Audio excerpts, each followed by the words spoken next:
ዮርዳኖስ ለተከላካዮች አሉበት። ዮርዳኖስ እያታለለ ነው። ዮርዳኖስ ለፍቃዱ ሰጥቶታል። ፍቃዱ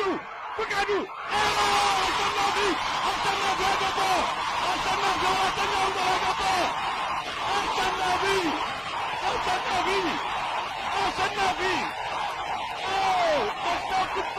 ፍጹም ሌላ ነው። የኢትዮጵያ ቡድን የሁለተኛው ግማሽ በተጀመረ በ24ኛው ደቂቃ በአሸናፊ አማካይነት አራተኛውን ጎል አስቆጥረዋል። እንኳን ደስ አለን።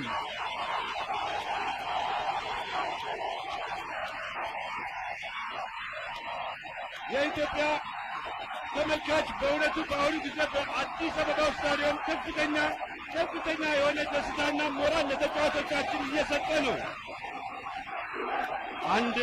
አይታየኝም። አንድ የኢትዮጵያ